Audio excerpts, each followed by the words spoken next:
Em nome do Pai, do Filho e do Espírito Santo. Amém. Amor a Cristo crucificado. Agora vamos continuar este retrato de Jacinta que está a ser feito na primeira memória da irmã Lúcia, em que a Lúcia vai falar do amor que a Jacinta desde pequena tinha a Cristo crucificado. Vamos então ouvir o que a Lúcia tem-nos a dizer sobre esse pormenor de Jacinta. Minha mãe costumava, ao serão, contar contos. E entre os contos de fadas encantadas, princesas douradas, pombinhas reais que nos contavam o meu pai e minhas irmãs mais velhas, vinha minha mãe com a história da paixão, de São João Batista, e etc, e etc. Eu conhecia, pois, a paixão de Nosso Senhor como uma história, e como me bastava ouvir as histórias uma vez para as repetir com todos os seus detalhes, comecei a contar aos meus companheiros, pormenorizadamente, a história de Nosso Senhor, como eu lhe chamava. Quando a minha irmã, e essa irmã é Maria dos Anjos, a irmã mais velha de Lúcia, que morreu em 1986, quando a minha irmã, ao passar por junto de nós, se dá conta que tínhamos o crucifixo, ainda hoje esse crucifixo se vê aos visitantes, aqueles que vão à casa de Lúcia ver esse tal crucifixo. Então, quando ela se dá conta, a irmã de Lúcia, que tínhamos o crucifixo nas mãos, tira-nos e repreende-nos, dizendo que não querer que toque nos santinhos. A Jacinta então levanta-se, vai junto de minha irmã e diz-lhe: Maria, não ralhes, fui eu, mas não me torno mais. Minha irmã fez-lhe uma carícia e disse-nos que fôssemos a brincar lá para fora, dizendo que em casa não deixávamos parar nada no seu lugar. E lá fomos contar a nossa história para cima do poço, de que já falei, e que, por estar escondido detrás de uns castanheiros, de um monte de pedras e de um silvado, havíamos de escolher, alguns anos depois, para cela dos nossos colóquios de fervorosas orações e também, excelentíssimo, reverendíssimo Senhor, para dizer-vos tudo também de lágrimas, por vezes bem amargas. Misturávamos as nossas lágrimas às suas águas para bebê-las depois, na mesma fonte onde as derramávamos. Não seria essa cisterna a imagem de Maria, em cujo coração enxugávamos o nosso pranto e bebíamos a mais pura consolação? Mas voltando à nossa história. Ao ouvir contar os sofrimentos de Nosso Senhor, a pequenina enterneceu-se e chorou. Muitas vezes, depois, pedia para lhe repetir.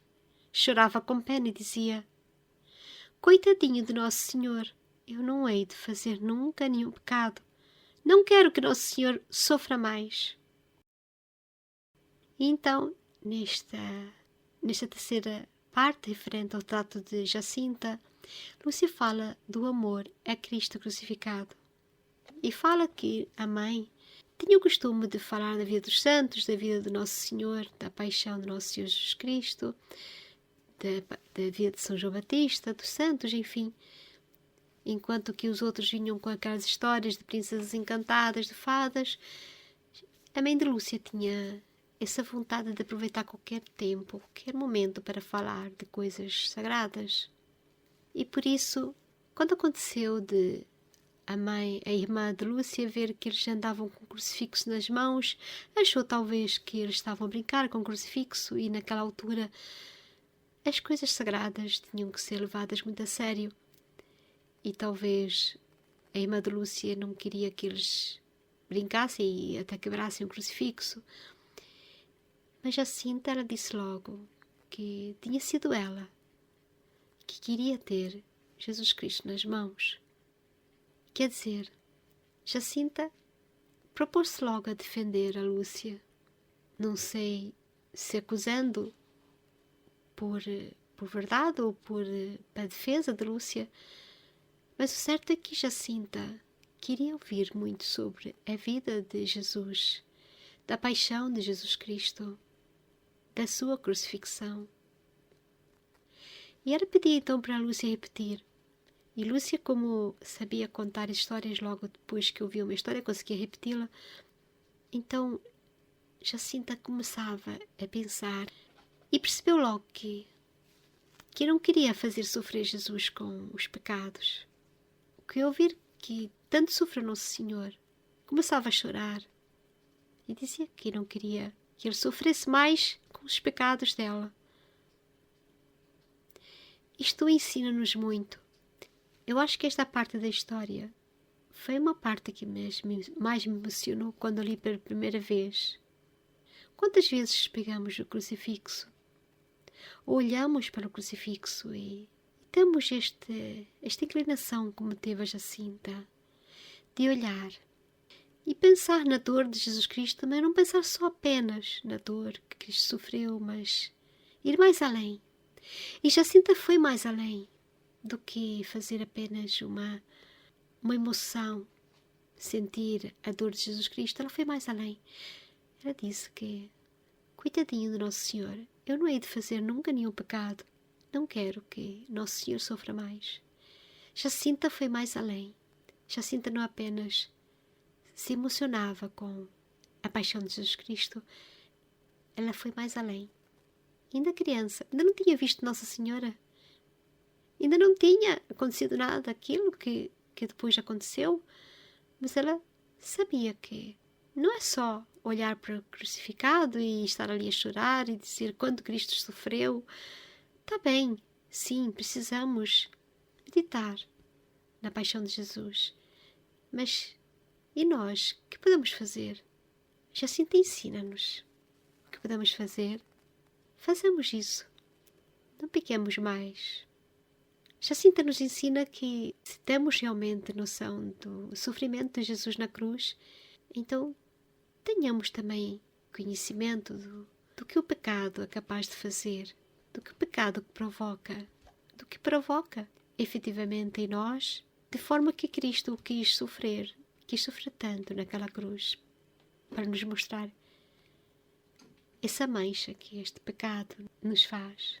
E depois Lúcia dá aqui já um pequeno salto a dizer que depois, quando houver as aparições de Fátima, de Nossa Senhora e do anjo, e depois eles vão estar ali junto àquele poço e vão estar ali em orações e vão muitas vezes chorar. E as lágrimas deles vão se juntar à água daquele poço.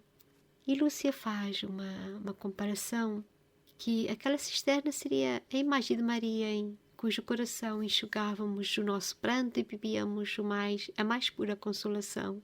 Que nós possamos também ter essa dinâmica que Lúcia depois teve, já de nos dar assim um prenúncio daquilo que depois vai ocorrer com a Jacinta e o Francisco, de que eles depois vão derramar muitas lágrimas, ainda crianças, ainda tão pequeninos, e que essas lágrimas eram entregues a Maria.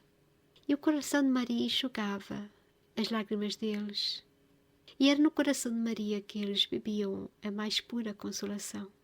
E aqui Lúcia começa a nos dar um conselho de nós, quando tivermos naqueles momentos em que parece que tudo são dor e sofrimento, que tudo é dor e sofrimento e que parece que nada mais pode nos consolar. Que tal olharmos para Cristo na cruz e para o coração imaculado de Maria e derramarmos nossas lágrimas, nossa dor nesse coração imaculado de Maria. E a partir daí nós bebermos a consolação naquela mãe dolorosa que olhando seu filho morto a ser crucificado na cruz, estava ali de pé, e a Maria, que conforta estas crianças, como que a ensinar-nos de que maneira também nós nos devemos confortar nas horas mais amargas da nossa vida. Em nome do Pai, do Filho e do Espírito Santo. Amém.